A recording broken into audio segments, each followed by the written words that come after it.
Halo adik-adik mahasiswa generasi cerdas, ketemu lagi dengan saya Bapak Gregorius Rinduryani, Eskom MT dalam mata kuliah pemrograman terstruktur. Pada pertemuan kali ini kita akan membahas tentang bagaimana membuat program yang dapat mencetak dan membaca data. Tentunya kita menggunakan konsep pemrograman terstruktur. Nah, langkah pertama yang perlu kita lakukan adalah kita mengaktifkan aplikasi Visual Studio 2010 ya. Visual Studio 2010. Oke. Setelah aplikasi Visual Studio 2010 siap, langkah selanjutnya adalah kita klik file, kemudian new, lalu project ya. Nah, langkah berikut adalah kita pastikan di lesson template adalah Visual C++ ya. Kebetulan di aplikasi Visual Studio itu ada beberapa bahasa pemrograman, yaitu mulai dari Visual C#, Visual Basic, Visual C++, dan Visual V#. Nah, sekarang kita menggunakan Visual C++. Jadi kita pastikan di sini adalah Visual C++.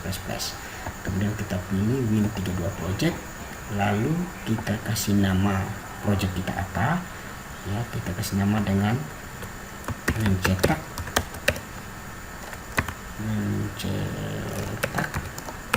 dan membaca data misalnya.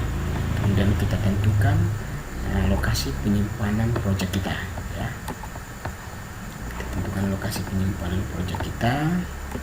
Oke, lalu kita klik OK. Nah, setelah muncul kotak box ya, Win32 application. Nah, kita jangan langsung klik finish, tapi kita klik next ya. Kemudian langkah selanjutnya kita klik console, lalu hilangkan tanda centang di pre-compile header, kemudian kasih tanda centang di empty project, lalu klik finish.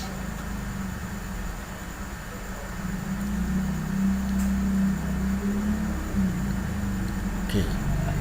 Nah, ini ada nama project kita ya. Kemudian seperti biasa kita langsung ke source file ya.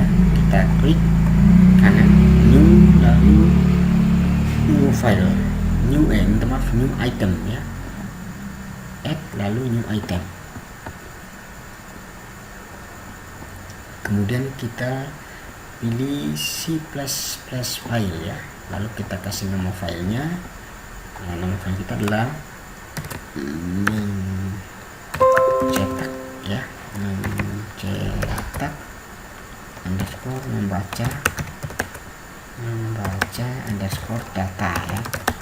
Saya pisahkan dengan tanda underscore sini, titik cpp, jangan lupa ekstensi filenya ya, menyatakan bahwa itu adalah file C++. Oke, kita klik add.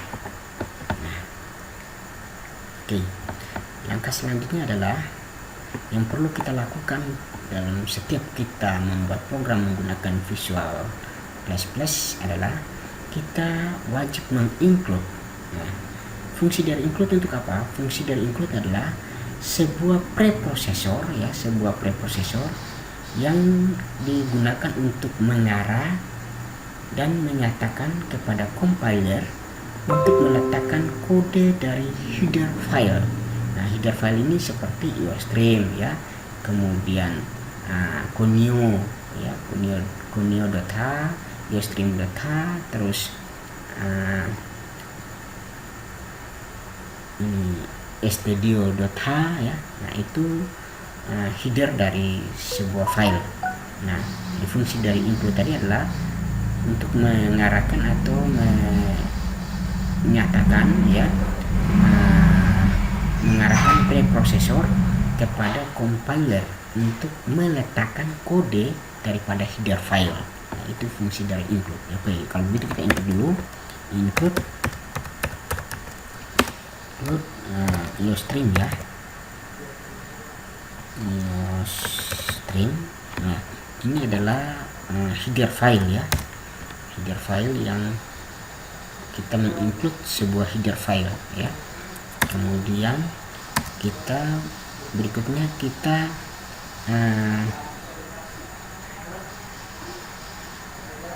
kita membuat namespace ya, namespace standar pada C++. Jadi kita using ya, kemudian namespace standar ya, std. Nah, ini adalah namespace standar yang ada di Visual C++. Kemudian kita buat fungsi void. Nah, ini adalah void, ini menyatakan sebuah fungsi ya, sebuah void main ya, void main. Nah, ini menyatakan sebuah fungsi. Nah, sebuah fungsi selalu diikuti dengan dua tanda kurung ya, dua tanda kurung. Nah, dua tanda kurung ini digunakan untuk mengapit argumen daripada fungsi ya, untuk mengapit argumen daripada fungsi yang dilewatkan ke fungsi ya. Void main ini, kedua tanda kurung ini fungsinya untuk mengapit argumen fungsi ya, mengapit argumen fungsi. Sekali lagi, untuk mengapit argumen fungsi. Kemudian berikut diikuti dengan tanda kurung kurawan ya. Nah, sedangkan tanda kurung kurawan ini fungsinya adalah menyatakan awal eksekusi program ya, awal eksekusi program dan akhir dari eksekusi program ya, menyatakan awal dan akhir, tanda kurung kerawan ya. Nah, sebelumnya pada program-program sebelumnya kita menggunakan cout ya, cout atau karakter out ya, yang dipakai untuk menampilkan teks di layar ya. Nah, kali ini saya akan mencoba menggunakan fungsi perintah print ya. Saya akan menggunakan fungsi perintah print ya, perintah print. Nah, kita gunakan perintah print. Nah, print ini dipakai untuk menampilkan teks ke layar, sama fungsinya sama seperti cout ya, untuk menampilkan karakter ke layar ya. Oke, sebelumnya saya gunakan karakter dulu ya. Saya karakter, tipe datanya karakter ya, terus saya kata untuk menampilkan sebuah kata, misalnya karakternya adalah kata, kemudian saya taruh 60 ya. Oke, koma, lalu saya gunakan print tadi tujuan untuk apa? Untuk menampilkan menampilkan kalimat atau kata ke layar ya, untuk menyatakan atau menampilkan kata ke layar ya. Oke, silakan masukkan sebuah kata, misalnya silakan masukkan sebuah kata. Oke, nah ini adalah sebuah pernyataan atau statement yang kita buat ya. Kebetulan di atas kita menggunakan karakter ya, jadi kita kata. Jadi di sini kita buat sebuah string ya, sebuah string itu apa?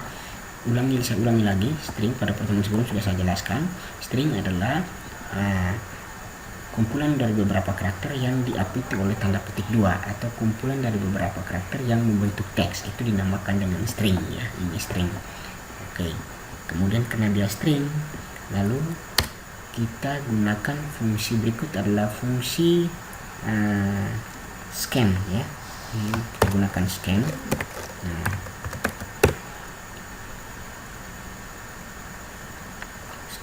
Nah, fungsi scan ini untuk apa? Nah, fungsi scan ini bertujuan untuk membaca data. Kalau tadi untuk mencetak atau menampilkan data, lalu di berikut untuk membaca data. Nah, itu fungsi dari scan ya, membaca data. Nah, kemudian kita gunakan ini ya, s. Nah, ini fungsinya adalah fungsi dari %s ini untuk membaca sebuah string ya, menyatakan sebuah string atau berfungsi untuk membaca string ya, fungsi dari s. Kemudian kita kata, kita panggil kata di atas kata yang ini tadi yang kita panggil di sini. Oke ya, berikut ini lagi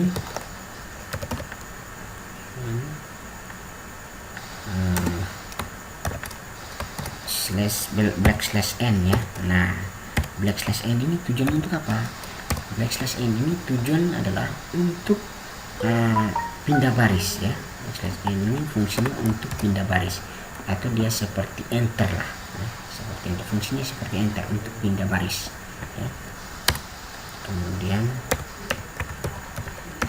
ini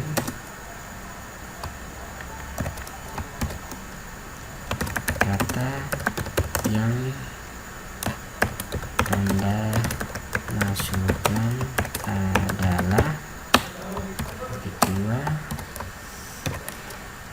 ya. Saya tambahkan di sini ya, %s kemudian /n ya. Lalu saya kata tadi ya, kata di atas ya. Oke, seperti ini. Kemudian yang terakhir saya sistem pause ya, seperti ini. Oke. Nah, oke, kalau sudah selesai, kita lihat di bawah di list error ya. Untuk menampilkan list error, kita klik view, kemudian kita klik error list ya. Untuk menampilkan list error, kita pastikan di sini nol error ya, nol warning ya. Kemudian tidak ada message juga ya. Message itu pesan ya, pesan error tidak ada juga. Nah, peringatan juga tidak ada, error juga tidak ada. Oke, kalau tidak ada, sudah pasti tidak ada, berarti sudah pasti tidak error. Oke, kita klik berikut, kita menjalankan program ya. Kita langsung bisa menjalankan program, kita klik running ya. Oke.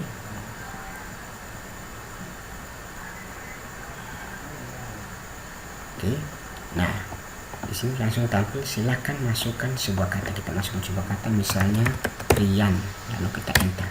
Nah, kata yang Anda masukkan adalah Rian ya, ini ya. Jadi dia fungsi print ini untuk menampilkan inputan ya, inputan di layar. Sedangkan scan untuk membaca inputan ya, membaca inputan. Sedangkan print untuk mencetak inputan ke layar. Oke. Nah, saya jelaskan kembali fungsi dari %s tadi, yaitu untuk membaca nilai string atau membaca string. Kemudian fungsi dari /n adalah fungsinya seperti sejenis enter ya, untuk enter. Contohnya seperti Rian ini, dia langsung enter di sini press any key. Nah, press any key continue ini dia pindah baris ke bawah. Nah, jika saya tidak menggunakan /n, maka press any key ini akan sambung di atas ini. Kita coba ya, kita buktikan. Saya hapus /n di sini ya, saya hapus, kemudian kita coba jalankan ya. Oke, kita Rian kembali enter. Nah, dia langsung nyambung seperti ini ya.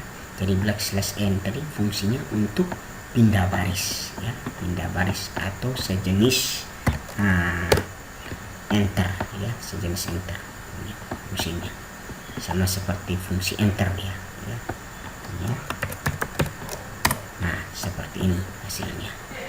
Oke, sampai di sini pertemuan kita tentang bagaimana membuat program untuk mencetak dan menampilkan data, mencetak dan membaca data. Kita menggunakan fungsi print dan scan. Oke, sampai di sini pertemuan kita hari ini. Sekian dan terima kasih.